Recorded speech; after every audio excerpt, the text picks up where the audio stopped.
Hey there, and welcome to the Do Life Big podcast. This podcast is going to be your jam if you want to live to your full potential and don't believe in half-assing anything in your life. If we want to do life big, that means we've got to get out of our own way because we only have this one shot to make it awesome. I'm your host, Kathy, and I'm a mom of three whose BFF is cold brew, a retired school teacher turned online entrepreneur, and an author. I'm loud, bold, and will always keep it real. I'm determined to live my best freaking life possible, and I'm here to help you do the same. I'll be packing this podcast with tips, motivation, inspiration, and strategies to finally get you where you want to go. And we will have a ton of laughter along the way because, let's be honest, we can't ever take ourselves too seriously, right? I'm so excited you are here with me today. Now let's get this party started.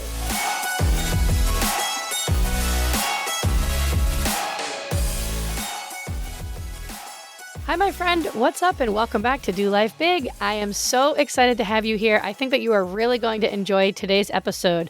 I'm going to be sharing with you an interview that I had. Gloria MacDonald, who is the host of Network Marketing Success Secrets, interviewed me on her podcast a few weeks back, and she asked me some incredible questions that I know you will really benefit from. I think it's going to be really helpful for you. So I'm going to be sharing that podcast episode with you in just a second. But just a reminder, in case you missed this, I don't want you to miss out on this.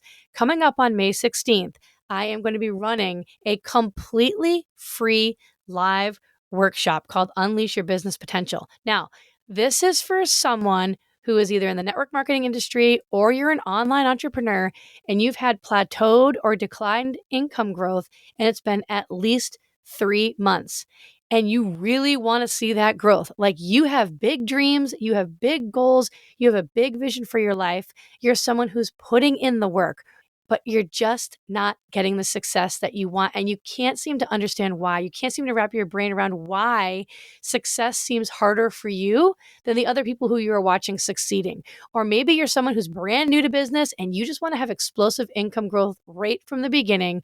We are going to get to the bottom of this and we are going to help you out. And it is going to be an incredible training. You are not going to want to miss out on it. Make sure that you go to kathyreuter.com/unleash. It will be in the show notes, and get yourself registered. And I cannot wait to see you there on May 16th. All right, go ahead and enjoy today's episode.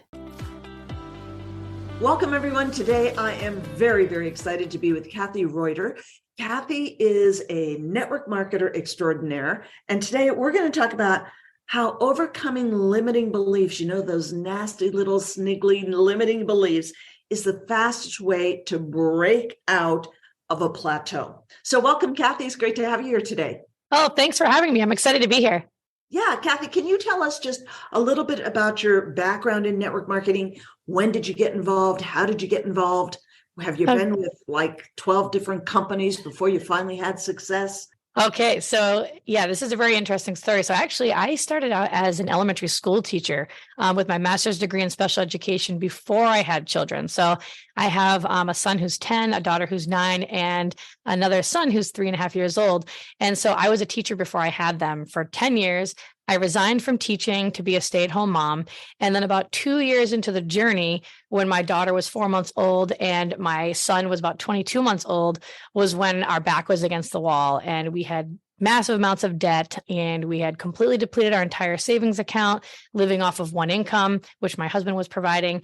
And that is when somebody told me about Beachbody, a network marketing company. Yeah. And, at that point in my life, now this was 9 years ago now, that's where I was at crossroads where I was like, do I either go back to teaching and not be a stay-at-home mom, which is what I didn't want to do, or I give this other thing a shot. And so even though I had all cards against me on paper, you would have never thought I would have succeeded. I just need to earn a couple $100 basically to be able to make ends meet so that I could stay home with the kids. And so I got started, even though my husband was a super skeptic, dove in. Gotta love that. I'm the kind of person where I like to prove people wrong. So I was actually fueled by all those people who were telling me I couldn't do it. So by day, I was home with my kids. By night, I worked my business head down. In my first 11 months, I was able to build a 6-figure business. And I've never looked back since then. And over the years, people have always asked me, how were you able to build such a fast business? Like, how are you able to build that 6-figure business while raising 2 little kids at home with all these things going against you? And that's when I decided that, hey, you know what? I should probably create my own program and teach other people how to do it too. And that's when I created the Mindset Accelerator program almost a year ago and launched my Do Life Big podcast as well. So that's where I'm at now. Now I teach other people how to shut out those limiting beliefs so that they can reach that level of success that they want in their business as well. Because Kathy, that's really what it is, right? It's the limiting beliefs. I mean, what you and I have done to become successful in network marketing, make 6-figure, multiple 6-figure, multiple 7-figure incomes, and everybody else who's had that level of success and beyond, the actual steps we've taken have been really quite simple, not to be confused with easy, because it's the mindset that makes it difficult, right? Right. But really, the steps are simple. Oh, yeah. The steps are really simple. And that's the whole thing with limiting beliefs, is that they never truly like 100% go away. It's just that the people who are at that level, that 6-figure and beyond level, they have gotten really good at being able to just catch them right on the spot and not let them stop you from where you want to go. They're really good at being able to flip them and turn them into more empowering beliefs. So that way they don't plateau in their business and they don't go backwards. They continue to rise and continue to grow and have success. And most importantly, enjoy the journey along the way, like truly be excited about their business. So what would be your best piece of advice to somebody who's plateaued? Now, let's say the plateau, because I know a lot of people listening to this, their plateau might be that they only have one customer and one team member, and that one team member is doing nothing. And that's where they've been for the last 3.5 years. Now, there might be somebody who's plateaued at 10 team members and 20 customers, right? Yep. Wherever you are, what's your best piece of advice to somebody who just can't seem to move it forward and get where they want to be with their business? Well, the first thing that I always start is by asking, what are you making that mean about you personally? That plateau that you're at, or the fact that maybe you only have 1 to 2 team members, or, one customer, and maybe it's been 5 months. What are you making that mean about yourself? Are you making it mean something negative about yourself? Are you making it mean that you're less than? Are you internally telling yourself, see, I just knew that this would never work out. I knew that I didn't really have what it takes, or this is as far as I'm going to go with this. Those are all limiting beliefs that are getting in your way. And so the key is, with whatever you have going on in your business, whatever plateau you're at, whatever roadblock you're at, whatever you've got going on in your specific business, what's the story that you're telling yourself? Keep whatever's happening neutral and just as is, instead of tying a negative meaning to it, because it's just simply not true. And it's just a thought that you've put there and you've created on your own. And the thing is that when you create those negative thoughts and those limiting beliefs, it doesn't make you feel good. It decreases it totally decreases your lack of belief and your lack of confidence. And if you don't feel good and you don't feel confident and you don't have belief in you, then how are you ever really going to be willing to show up and do what you need to do to get to the level that you want to get to? Yeah. So don't make it mean anything negative about yourself is the biggest takeaway that I can give you, because I know what it's like to be that discouraged entrepreneur that had the big dreams, because I did go through that where I plateaued for a couple of years. And it was because I tied meaning to the roadblocks that I was hitting during that time. I had tied a meaning to, I'm failing, which means I'm the failure. And I didn't understand at the time that failure is a part of the entrepreneurial process and that they're more important than the successes. And you have to go through them if you want to grow. Yeah, that is so true. And almost all of us tend to think the successes are so much more important than the failures. But you're so right. The failures are so important. Oh my gosh, if I think about all the failures I've had. I mean, I was an unmitigated disaster at network marketing for years and years and years and years and years. People would be shocked. I mean, I have no problem talking about it, but I think people are shocked because they get an image in their mind of who I am, or maybe who you are if they know you or whatever. And they think we came out of the womb being incredibly successful. It's like, no, that is not the way it worked. Not at all. I mean, I had so much rejection. I was never, ever, ever, ever, ever going to do network marketing again. Ever. Done. Oh my gosh. See? And it's so true because they would always say, like, I remember hearing way back when I first started, the people who are where you want to go are the ones who have failed the most. And at that time, for me personally, I mean, I wasn't having any failures. I grew so fast. And I just had it in my mind, hey, well, nothing's going to stop me. It's just a straight line to success. I was just a total newbie, just an amateur in terms of anything business related whatsoever. And it wasn't until I hit those roadblocks where I was able to finally be able to get over that and learn that, hey, this is the most important part of the journey. You have to go through those troubled times and those roadblocks so you can learn from them. Like, they're all learning opportunities. They're not failures. You're not the failure. It's just all there to teach you something. And until you learn the lesson that you need to learn, you're going to continue to be stuck there for a long time. So what was the roadblock for you? So the roadblock for me was when I grew to that 6-figure success in my first 11 months, and I was just on this road to this skyrocket success. Like, nothing's going to stop me. Okay, come on, right? Like, something's going to happen. Like, be real. And I just started having teammates like lose belief in themselves. They started quitting. They started dropping rank. I started dropping rank. And then when all those little things were happening, instead of me just looking at those as like, this is just part of the business. You're not really responsible for that. Some people get into it. They realize it's not for them. That's okay. It's not for everybody. I tied a meaning to that. And I made all those people quitting or them losing rank and then us losing rank that, hey, I was a failure. I'm just not going to go as far as I thought I was going to go. I don't really have what it takes to go to the level that I really envisioned for myself.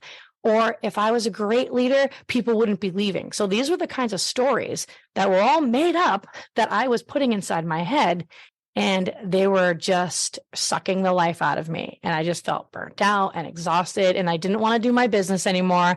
And this business that I was so excited to do every day that brought me so much joy was now nothing more than just a chore. And almost felt like, well, what's the point? Because I'm not going to get to the level that I want to get to anyway. So what's the point in doing all this work? And so that's where I went wrong. I made all those things mean that I was the failure. And it took me a good 2 years to really just reprogram the way that I was thinking and talking to myself in that one particular area so that I could continue to grow and get to the next level. Yeah, that's so interesting that you said that, because I think that the other thing that people think is that, oh yeah, well, successful people, yeah, we all know they have ups and downs, but their ups or downs might only be 2 days or 2 weeks.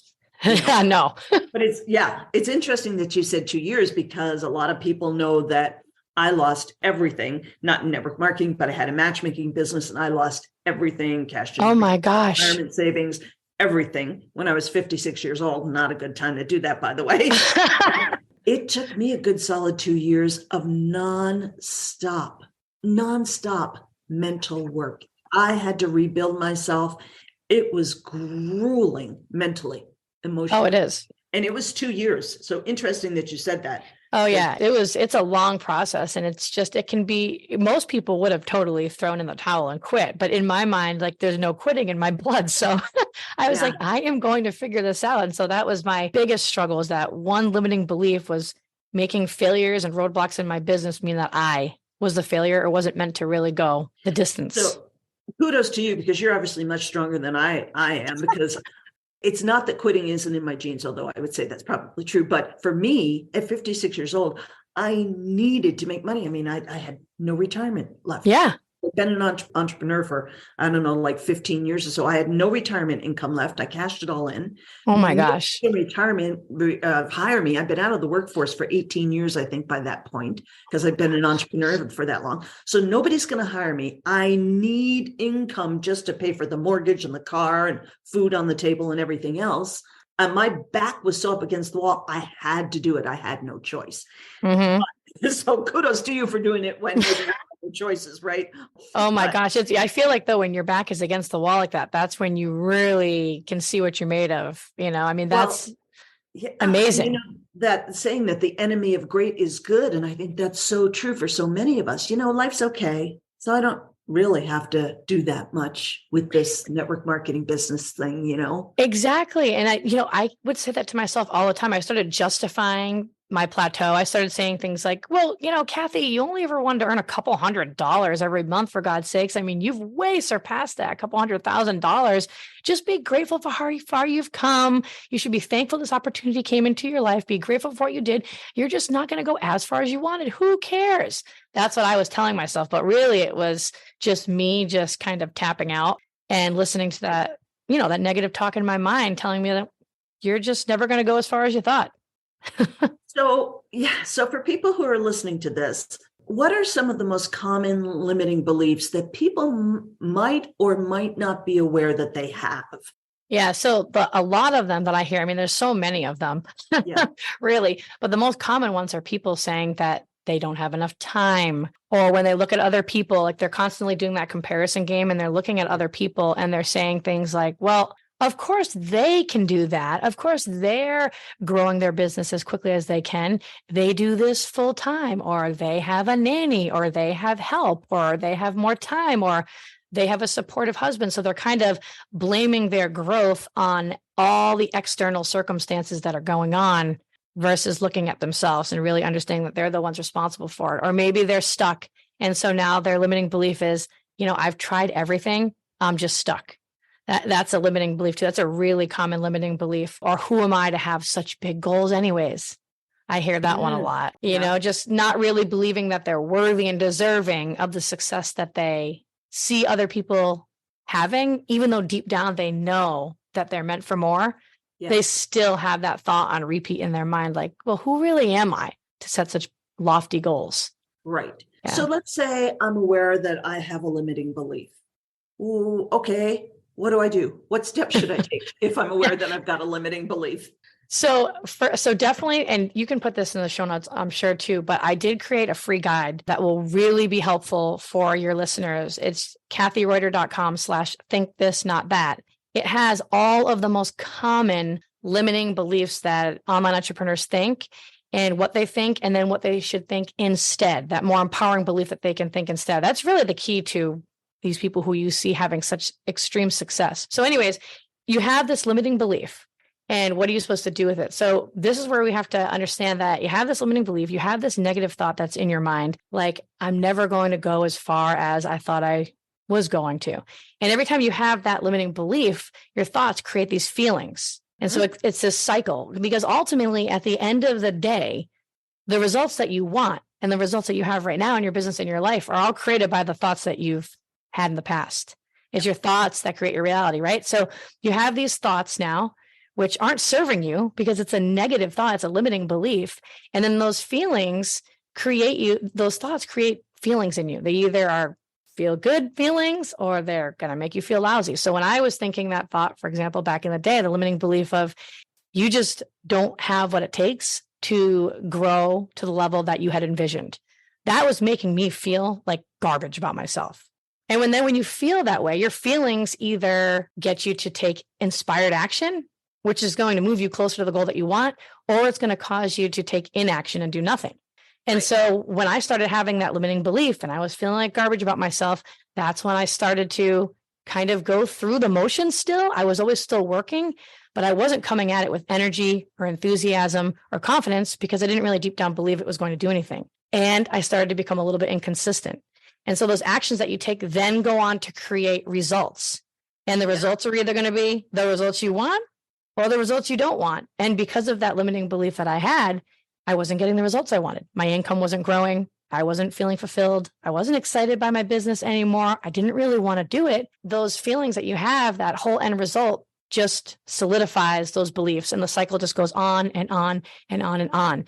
And so the most important thing to do is, if you can print out that sheet, at least that free guide that I have, at least if you know what yours is, you can stop it right on the spot and train your brain. Like, you really truly have to reprogram the way that you think. Yes. And it's practice, just like anything else. It's just like learning to do anything new that you've never done before. You have to practice, practice, practice, practice. And so you have that limiting belief and you put a new one in place. It's a more empowering one, right? Oh, this is taking me a little bit longer than I thought, but that's okay. I'm going to keep working at it, instead of being like, see, I'm not meant to do this, and then you just train your brain to think differently. And then as time goes on with all this practice, you can stop these limiting beliefs so much faster than the average person. and they don't cause you to have the plateaus, and they don't cause you to go backwards in your income and feel like you're going to quit, or that maybe this isn't for you. Right. So I would start with that. Yeah. I remember so clearly during that 2-year period when I was trying to reinvent myself, it was really a mental challenge, a mental emotional challenge, way more than it was a business challenge. Yeah, I had to recreate a whole new business, but I remember hours swimming laps in the pool in the condo building we lived in, just really repatterning my brain. It was like meditative. For hours. I would, reverse those limiting beliefs, just constantly reverse them. And then it's like moment by moment throughout the day, starting to be aware of how you feel, because you can't track every thought you possibly have. Exactly. Start being aware of how you feel and then shift your energy to feel better. Right. Yeah. Oh my gosh. It's such a process. And I just remember doing so much personal development back then, and it wasn't doing a darn thing because I really just needed to change the way I was thinking about myself during this one part of my business journey. It was a long, haul, but we figured it out. So if somebody's watching this and they're not sure whether or not they really have any limiting beliefs or not, or they're not sure what they are, how do those limiting beliefs show up in our lives? So usually, you could just ask somebody, hey, what's big goal that you have for your life that you wish that you could achieve right now? If you could achieve any goal in your business, what would it be? And they'll tell you. And then if you say, okay, well, why is it that you haven't achieved that goal yet? What would you say is attributing to that? Usually what they're going to say next is that limiting belief. But what ends up happening is that if you end up having these limiting beliefs, it comes through with you feel like you're going through the motions. You feel like you're more on autopilot. You feel like you're just settling, saying things like I used to say, hey, well, this is as good as it's going to get. Just be grateful. Just be grateful you have something. You're making a difference. You're making an impact. You are inspiring other people. You're motivating other people. It will also cause you to not want to even set goals when the new year comes. You start the beginning of the year. I'm not even going to bother putting any goals down on the vision board. I'm not going to even make a vision board because last year I didn't hit any of them. So what's the point? Or even when you do go to set goals for your business or your life, they're just play it safe goals. There's no big, huge, ambitious goals that you can go towards because you lack that belief in yourself. Just never really truly reaching your full potential that you have, just kind of coasting along, going through the motions. And you'll just have this constant feeling of almost like discouragement and being uneasy because deep down that you're meant for more. That you're capable of so much more, but why are you not there yet? So if you have any of those feelings, that's how it can come across. And then it pours into all of your other areas of your life too, not just your business, right? You settle in your business goals, you start to settle in other areas of your life. You start just being okay with mediocrity and just, it's all right. It doesn't suck, but It's not the best. It's fine for now. That kind of mentality. And we don't want that because you have one life. You want to be like, yes, I am running this awesome business, right? I'm living my best life. You want to feel excited. Yeah, absolutely. And that is the enemy of great is good thing, right? It's the way our brains are wired, right? Our brains are wired to keep us safe.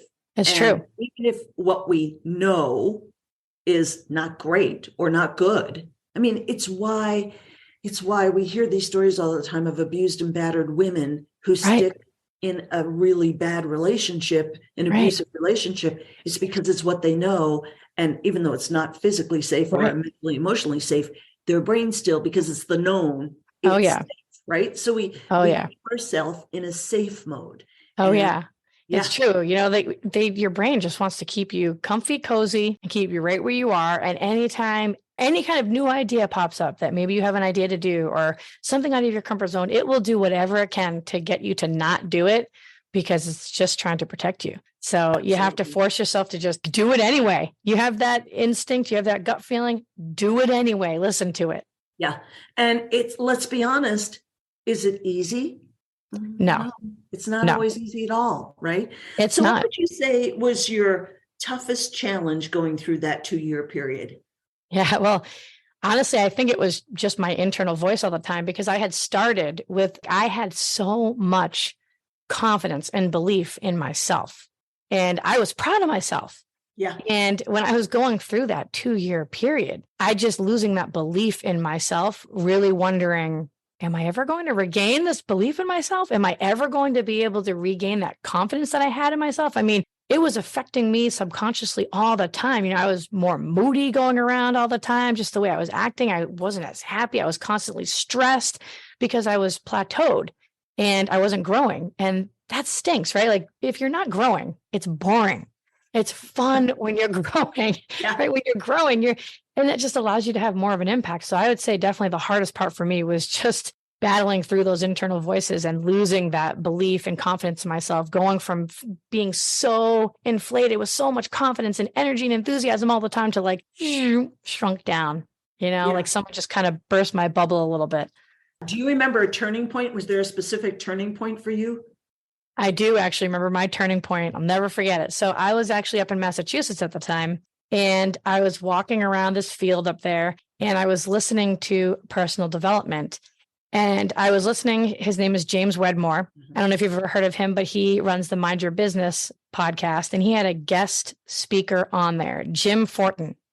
And he said this one line, and it was like an instant light bulb went on for me. He said, because I was just constantly listening to personal development all the time, looking for an, like, please get me out of this. Like I'm doing the work. I mean, I was doing this before. What is wrong with me, right? Please, somebody help me, right? And I was constantly working on my thoughts. And he said this one line. He said, you are the thinker of your thoughts. And when he said that line, I was instant light bulb went on and was like, literally, I paused it and I looked at my husband and I go, I can't believe this. I have literally been creating all of these BS stories and thoughts in my head. Like I've been putting them there and I've been listening to them and I've been believing them and I've had them on repeat every single day for almost 2 years now. Totally sabotaging my happiness and my success and how I was feeling. I did it. No one else did it. And then I was looking back on my life to all the other times in my life that things didn't work out the way that I wanted to. And I was doing it then too. I could see myself looking at those failures of the times where it didn't work out and being like, you're just not meant for this, or you suck. That's literally the story I was telling myself. So it was that one line that made me realize you can change the way that you think. You're responsible for it. No one else, no circumstances, doesn't matter what you have going on. You are responsible for the thoughts that you think, and you can always control that. That was my turning point. Wow, good for you. So, Kathy, again, for those people who want to get started, you've got a fantastic free guide. You go to kathyreuter.com/thinkthisnotthat, correct? Yes, correct. And Kathy is spelled Kathi, and Reuter is spelled Reuter. Check out the link to get Kathy's free guide. Kathy, anything else you want to share as a final parting tidbit for anyone? Yeah, just print out that guide, start working on your thoughts and your mind more than anything else. You should work harder on that than anything else in life. And if you do that, everything else falls into place so much easier. Thanks so much for listening in. I really appreciate you choosing to spend your time here with me today. You totally rock. Hey, listen, if you loved today's episode, go ahead and tag me on social and go share this with a friend right now. Like, do it immediately before the day gets ahead of you and you totally forget. Couldn't be more pumped to be on this journey with you guys. Go make today awesome, and I will see you the next time.